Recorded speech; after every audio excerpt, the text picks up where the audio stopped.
রাত 2:12। হঠাৎ ঘুম ভেঙে গেল সায়নের, কারণ সে অনুভব করল কেউ তার বিছানার পাশে দাঁড়িয়ে আছে। ঘর অন্ধকার, জানালার বাইরে বৃষ্টি। সায়ন ধীরে ধীরে চোখ খুলল, আর সঙ্গে সঙ্গে তার বুকের রক্ত শুকিয়ে গেল।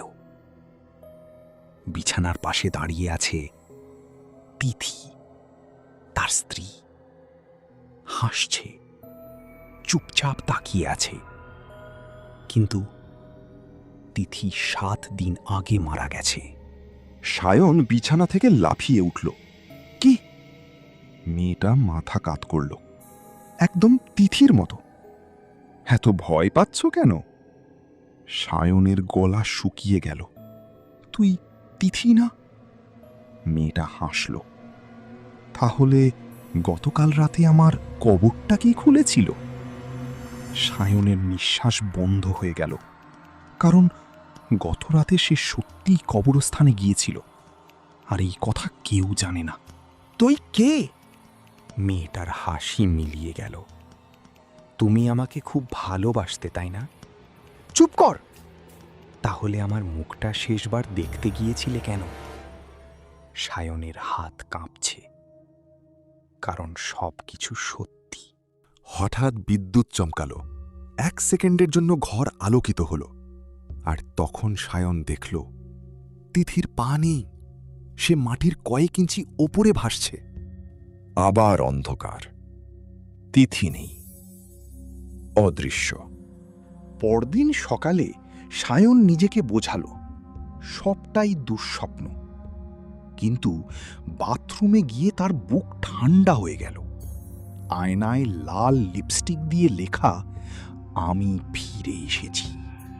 সায়ন পাগলের মতো পুরো বাড়ি খুঁজল। কেউ নেই, কিন্তু সে জানত এটা সে লেখেনি। সেই রাতে আবার 2:12, আবার ঘুম ভাঙল। এবার তিথি জানালার পাশে দাঁড়িয়ে, বাইরে তাকিয়ে। ওরা আমাকে একা থাকতে দিচ্ছে না। কারা? ধীরে ধীরে সে ঘুরল। তার চোখ দুটো সম্পূর্ণ কালো। যারা আমার সঙ্গে কবরের নিচে ছিল। হঠাৎ ঘরের কোণ থেকে একটা শিশুর কান্না। সায়ন জমে গেল। এটা কি?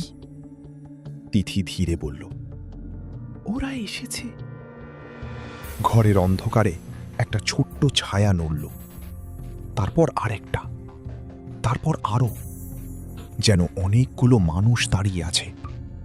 সায়ন লাইট জ্বালিয়ে দিল। কেউ নেই, কিন্তু মেঝেতে ভেজা কাদামাটির পায়ের ছাপ।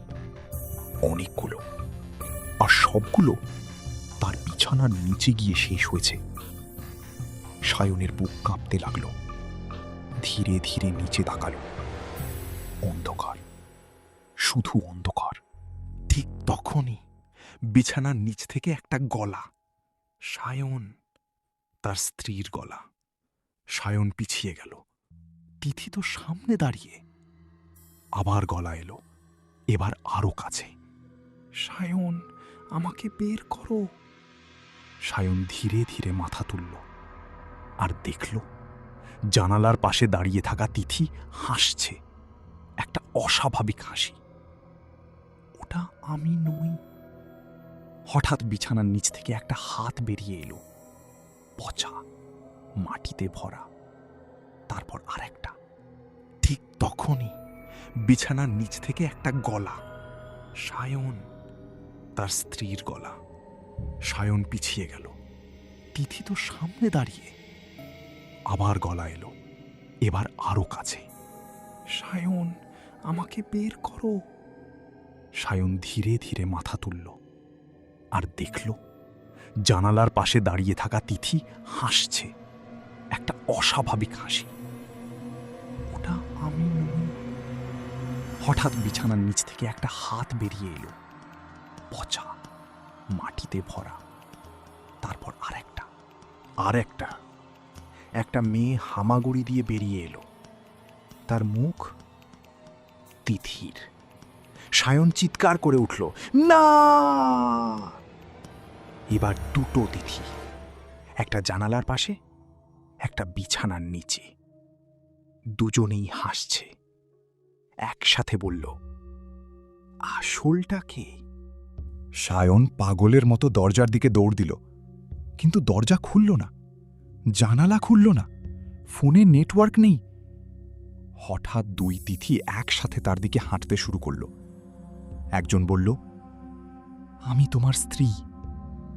আরেকজন বলল, ও মিথ্যা বলছে। সায়ন বুঝতে পারছে না কাকে বিশ্বাস করবে। ঠিক তখনই একটা তিথি ফিসফিস করে বলল, তুমি কি জানো আমি কিভাবে মারা গিয়েছিলাম? সায়ন থেমে গেল, কারণ তিথির মৃত্যু ছিল দুর্ঘটনা বলে সবাই জানত। মেয়েটা হাসল, ওটা দুর্ঘটনা ছিল না। অন্য তিথিটা চিৎকার করে উঠল, চুপ! ঘর কাঁপতে শুরু করল, দেওয়ালে ফাটল ধরল, আর সায়ন ধীরে ধীরে একটা সত্যি মনে করতে শুরু করল। সেই রাত, সেই ঝগড়া, সেই পাহাড়ি রাস্তা, সেই ধাক্কা। তার চোখ বড় হয়ে গেল। তিথি মারা যায়নি, সায়নই তাকে ঠেলে ফেলেছিল। বছরের সবচেয়ে ভয়ঙ্কর নীরবতা নেমে এলো। দুই তিথি একসাথে হাসল। এবার মনে পড়েছে, হঠাৎ ঘরের চারপাশে শত শত ছায়া দেখা দিল, কালো, বিকৃত, ফাঁকা চোখ। তারা একসাথে বলল, খুনি, খুনি, খুনি। সায়ন কান চেপে ধরল, চিৎকার করল, কাঁদতে লাগল। আর তারপর তিথি ধীরে ধীরে তার সামনে এসে দাঁড়ালো। এবার আর দুটো নয়, একটা। তার চোখে জল। আমি তোমাকে ভালোবাসতাম সায়ন। তারপর সে সায়নের কানে ফিসফিস করে বলল, এখন আমার সঙ্গে চলো। পরদিন সকালে পুলিশ বাড়ির দরজা ভেঙে ঢোকে। সায়নকে কোথাও পাওয়া যায় না। শুধু শোবার ঘরের আয়নায় রক্ত দিয়ে লেখা ছিল, এবার আমরা একসাথে। সেই বাড়িতে আজও কেউ থাকে না, কারণ রাত 2:12 অনেকে দাবি করে তারা একজন পুরুষের কান্না শুনেছে আর একটা মেয়ের হাসি।